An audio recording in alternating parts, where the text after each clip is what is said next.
बीना सिंह का जो पति है दिनेश सिंह, वो माफिया सरगना है। दारू माफिया से लेके जमीन माफिया से लेके हत्या बलात्कार तमाम का माफिया है। और माफिया सरगना होने के नाते उसके पॉकेट में वो अपने जनता दल यूनाइटेड का एमएलसी है। और वो बिहार की जितनी सियासी पार्टियां हैं उस सबको पॉकेट में रखता है।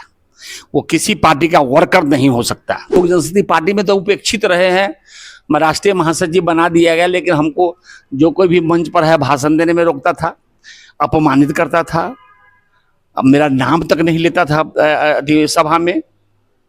प्यारों में शामिल हूं, गुनाहों को क्या पता नहीं, गुनाहगारों में शामिल हूं, गुनाहों का पता नहीं, सजा तो जानते हैं, खता क्या है खुदा जाने। कैंडिडेट बना है 5 कैंडिडेट, इसमें 3 को तो जनता दल यू का कैंडिडेट है। अच्छा, ये अपने और अपने बहनोई हैं। बहनोई भी इनके पार्टी का नहीं है, वो तो जो श्रीमती ज्योति देवी का बेटा है, वो जो प्रखर कांग्रेसी का बेटा है। तो ये अकेले लोजपा आ रहे हैं, बाद बाकी सब तो। वर्तमान में बिहार की राजनीति में कई उलटफेर तो आप लोगों ने देखने को मिला ही होगा। और मैं अभी बात करूं तो जिस तरीके से चिराग पासवान की पार्टी को 5 सीटें दे करके भारतीय जनता पार्टी ने उनके किए गए कामों की सराहना करते हुए उन्हें सीटें दी, और टिकट वितरण जिस तरीके से हुआ और पार्टी के अंदर टूट हुई, और एक साथ कई नेता जो चिराग पासवान के साथ नजर आते थे उन्होंने पार्टी छोड़ दी। लेकिन हमारे साथ में अभी वर्तमान राजनीतिक परिस्थितियों पर बात करने के लिए मौजूद है अच्युतानंद सिंह। मैं इनके बारे में बता दूं कि यह मनार व जंदाहा से 3 बार विधायक रह चुके हैं और वर्तमान में चिराग पासवान के साथ कदम से कदम मिला करके चल रहे हैं। सर, बहुत बहुत स्वागत है हमारे चैनल पे। आपको भी धन्यवाद, आप हमको अपना विचार रखने का मौका दिया, इसलिए बहुत बहुत धन्यवाद है, अभिनंदन है। सर, सबसे पहला सवाल आपसे ये है कि क्या चिराग पासवान ने जो 5 टिकट बांटे हैं, जिसमें से एक टिकट की मैं बात करूं तो हाजीपुर सीट को छोड़ दिया जाए, तो चारों सीट पर जो प्रत्याशी उतारे हैं वो कहीं चुनावी रणनीति का हिस्सा है या एकाएक टिकट आए और मिल गया? श्री चिराग पासवान लोक जनशक्ति पार्टी आर के राष्ट्रीय अध्यक्ष है, साथ ही श्री रामविलास पासवान जैसे लोकप्रिय नेता के पुत्र, इस नाते हाजीपुर का सीट उनका बनता था। बाद बाकी जो 4 सीट उन्होंने दिया है वो कोई लोक जनशक्ति पार्टी आर के कार्यकर्ता नहीं है।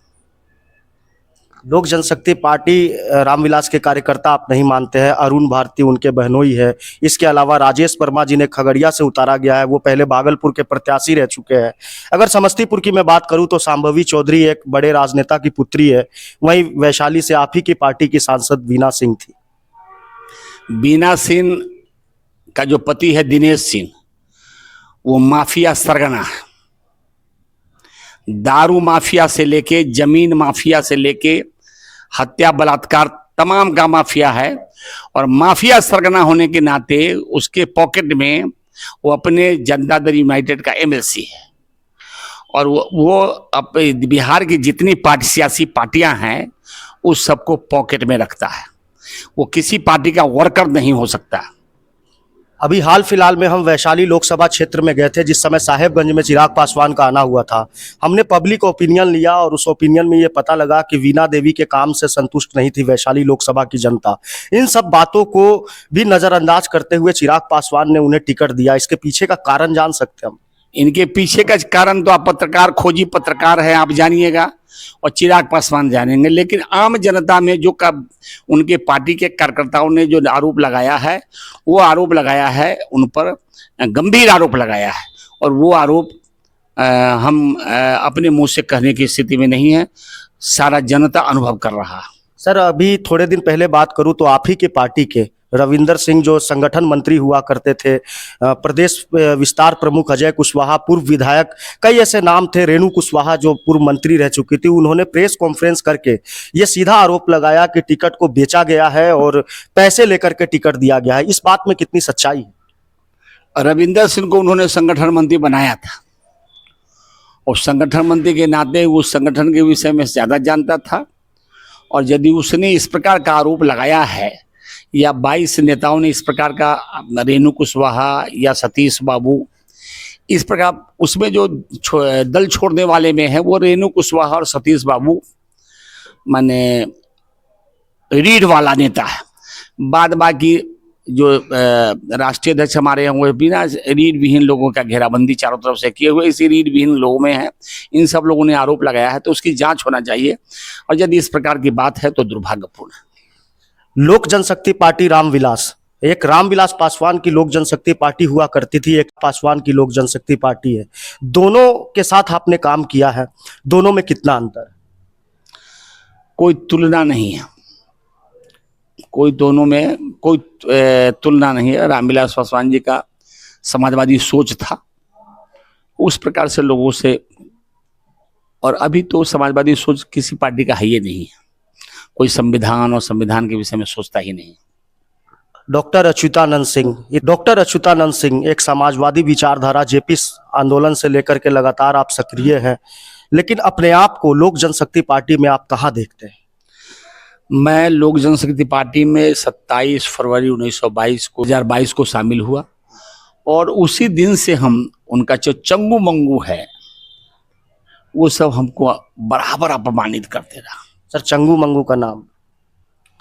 एगो चंगू मंगू रहे तब ना नाम करे, सब चंगू मंगू है तो बढ़िया आदमी क्या को है? बढ़िया आदमी नहीं है तो पार्टी कैसे चल रहा है? पार्टी चल रहा है चिराग पासवान जी के नाम पर चल रहा है पार्टी, और रामविलास जी के पुण्य प्रताप पर चल रहा है, और कैसे चल रहा है? मतलब आप सीधा आरोप लगा रहे हैं कि चिराग पासवान चंगू मंगू लोगों से घिरे हुए हैं? भैया गिरे हुए हैं, मतलब उनके साथ में जो भी नेता है वो चंगू मंगू? अधिकांश चंगू मंगू है, दलाल है। तो अपने आप को आप कहाँ देखते हैं लोक जनशक्ति? हम लोक जनशक्ति पार्टी में तो उपेक्षित रहे हैं, मैं राष्ट्रीय महासचिव बना दिया गया, लेकिन हमको जो कोई भी मंच पर है भाषण देने में रोकता था, अपमानित करता था, अब मेरा नाम तक नहीं लेता था सभा में, और मैं मन मार के पार्टी के अंदर काम कर रहा था। तो आने वाले समय में क्या हम ये देख सकते हैं कि आप लोक जनशक्ति पार्टी के साथ में रहेंगे, या फिर आप फिर अलग कोई रास्ता तय करेंगे? अभी जो है 2 लोकसभा, हम हाजीपुर लोकसभा का रहने वाले हैं, और वैशाली लोकसभा से 2011-12 से ही लोकसभा के उम्मीदवार बनना चाहते थे। एक बार जब राजनाथ सिंह जी राष्ट्रीय अध्यक्ष थे और श्री सुशील कुमार मोदी बिहार के उप मुख्यमंत्री थे, तो दोनों ने कहा था कि जाके वैशाली तैयारी करी, लेकिन उसके बाद लोजपा से समझौता हुआ, पासवान जी ने वो सीट ले लिया, और पहला बार रामा सिंह को दे दिया, दूसरा बार सीट लेके बीना सिंह को दे दिया, और तीसरा बार श्री चिराग पासवान जी ने भी बीना सिंह को सीट दे दिया। सर, अभी आपने राजनाथ सिंह की बात की, आज से कुछ दिन पहले ले चलूं तो आपका एक विवादित बयान राजनाथ सिंह के ऊपर आया था, जो आपने कहा था कि हमारी जबान फिसल गई। लेकिन अभी आप दिल्ली गए थे तो आपकी फोटो सोशल मीडिया पे काफी वायरल हो रही थी, जिसमें आप राजनाथ सिंह के साथ नजर आ रहे थे। क्या राजनाथ सिंह ने आपको माफी दे दी है क्या? कोई मैं गुनाह नहीं किया, गुनाहगारों में शामिल हूं, गुनाहों को का पता नहीं, गुनाहगारों में शामिल हूं, गुनाहों का पता नहीं, सजा तो जानते हैं, खता क्या है खुदा जाने। अनुराग ठाकुर से भी आपने मुलाकात की थी?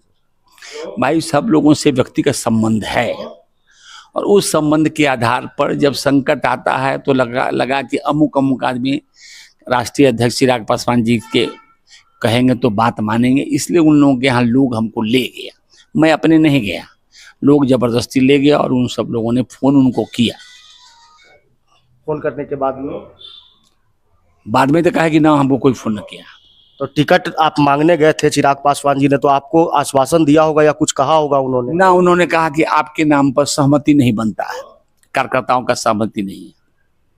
कार्यकर्ताओं का सहमति का मतलब नहीं समझे। आप जब बता रहे थे कि 2022 में जब आपने पार्टी ज्वाइन की, तो उस समय भी तो बात हुई होगी कि हाँ, हमें वैशाली से टिकट चाहिए या मैं लड़ना चाहता हूँ। बताओ, उसी आश्वासन पर ना मैं गया था लोजपा में।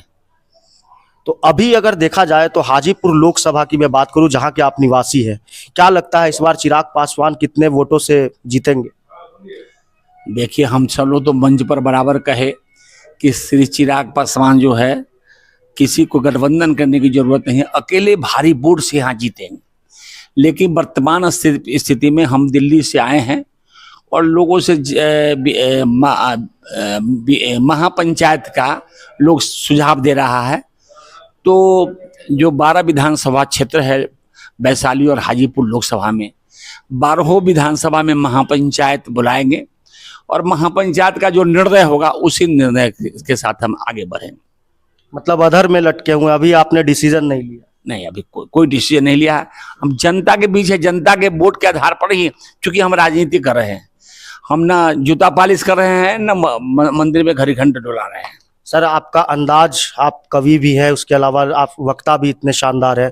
वर्तमान राजनीतिक परिवेश है, चाहे वो लोक जनशक्ति पार्टी का हो, बीजेपी का हो, आरजेडी का हो या किसी भी दल का, तो वर्तमान राजनीतिक परिवेश को 2024 लोकसभा चुनाव के मद्देनजर आप अपने शब्दों में अगर कुछ इस चीज को व्याख्या करना हो तो वो किस तरीके का होगा?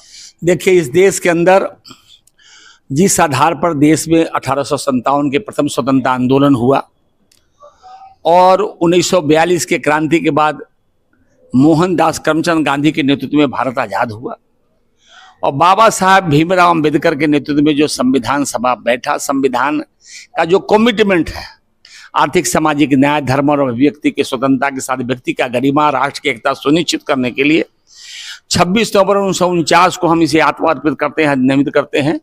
आजादी के 72 साल बाद, 75 साल बाद पूरी भड़काव की स्थिति में है।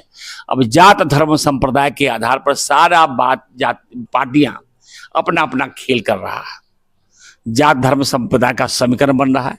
विभिन्न दल एक दूसरे के गठबंधन में जाते हैं। यदि वो महागठबंधन में है तो बहुत खराब है, एनडीए गठबंधन में आ गए तो बहुत अच्छा है।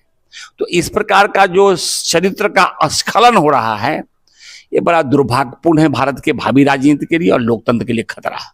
शांभवी चौधरी 25 साल की उम्र में टिकट लेकर के जा रही है, और इसके पीछे का कारण जान सकते हैं? ऐसा क्या था? जनता दल यूनाइटेड के नेता अशोक चौधरी कभी भी चिराग पासवान को अपने रडार पे रखे, अपने निशाने पर रखे और चुनाव के समय में उन्हें समस्तीपुर से उम्मीदवार बना दिया। शांभवी चौधरी चिराग पासवान अशोक चौधरी का बेटी है और किशोर कुणाल का पुतोह हुआ है। इस नाते तो वो क्षेत्र उसका बनता भी नहीं। वो संविधान, बाबा साहब भीमराव अम्बेडकर ने जो संविधान में विशेष अवसर का दिया था, तो ठीक है, संविधान ये नहीं कहता है कि जातियां बदलती है, लेकिन उस व्यक्ति का जो पुत्र होगा, पुत्री होगा, वो अब दलित नहीं होगा, ब्रह्मऋषि होगा। तो इस नाते नीतीश कुमार के जाल में एक बार फिर से हमारे राष्ट्रीय अध्यक्ष आदरणीय चिराग पासवान फंस गए। क्या लगता है चुनाव जीतने के बाद कितने दिन तक पार्टी में रहेगी, इसका कोई अंदाजा है? जो कैंडिडेट बना है, 5 कैंडिडेट, इसमें 3 को तो जनता दल यू का कैंडिडेट है। अच्छा, ये अपने और अपने बहनोई हैं। बहनोई भी इनके पार्टी का नहीं है, वो तो जो श्रीमती ज्योति देवी का बेटा है, वो जो प्रखर कांग्रेसी का बेटा है। तो ये अकेले लोजपा आ रहे हैं, बाद बाकी सब तो विभिन्न दल का है। मतलब आने वाले समय में देखा जा सकता है कि जिस तरीके से 2020, 21, 22 में चिराग पासवान अपनी पार्टी में अकेले सांसद थे, हो सकता है कि इस लोकसभा के बाद वैसा नजारा देखने को दोबारा मिल सकता है। हाँ, वही अभी ये हो गया, तो वो स्थिति अभी ही हो गया, कोई इनके साथ नहीं है। चलिए, मोदी नाम की नैया पर सब सवार होने के लिए तैयार है। ये देश गांधी का है, गांधी के हिंद स्वराज, डॉक्टर लोहिया का सप्त क्रांति, बाबा साहब का पैगाम, शिक्षित बनो, संगठित हो, संघर्ष के ऐलान करो, लोकनायक जयप्रकाश नारायण का संपूर्ण क्रांति। इस देश का निर्माण, जो इस स्वतंत्रता मिला है, लाखों हजारों करोड़ों के बलिदान के आधार पर मिला है। आप एक समय आया है कि दलालों को पार्लियामेंट का, असेंबली का मेंबर बना दीजिए, उससे देश के तकदीर बदलने का क्षमता उसके अंदर नहीं है। देश का तकदीर वही बदल सकता है जो मेरा रंग दे बसंती चोला, जिस चोला को पहन शिवाजी खेले अपनी जान पर, जिसे पहन झांसी की रानी मिट गई अपनी आन पर, आज उसी को पहन के निकला हम मस्तों का टोला, मेरा रंग दे बसंती चोला। बड़ा ही गहरा दाग है यारो जिसकी गुलामी नाम है, उसका जीना भी क्या जीना जिसका देश गुलाम है। खुश रहो अहले वतन अब तो सफर हम कहते हैं। कहते वीर भगत सिंह ने फांसी के तख्ता पर हंसते हंसते झूम गया था, आज उसके कुर्बानियों का प्रतिफल स्वतंत्र भारत है, सार्वभौम भारत है। हम आपके माध्यम से भारत सरकार और विपक्ष के नेताओं से आग्रह करना चाहते हैं कि आप पूंजीवादी देशों के सामने झुक के नहीं, हमारे जिन असूलों को लेके हमारे पूर्वजों ने मातृभूमि की नींव डाला है उसको वैभवशाली बनाइए। आपने देखा कि डॉक्टर अच्युतानंद सिंह काफी नाराज दिख रहे हैं और उनका ये कहना है कि टिकट बांटने का जो मैनेजमेंट था वो चिराग पासवान सही ढंग से नहीं कर पाए हैं। साथ ही इन्होंने ये भी आरोप लगाया कि चिराग पासवान की 5 सीटों में से 3 सीटें तो जनता दल यूनाइटेड के प्रत्याशियों को दी गई है। हालांकि आने वाले समय में चुनाव का रिजल्ट क्या होता है और पार्टी आगे कैसे चलती है ये तो आने वाला वक्त ही बताएगा, लेकिन कहीं ना कहीं कार्यकर्ताओं का उपहास कर नए लोगों को टिकट देना चिराग पासवान को महंगा साबित हो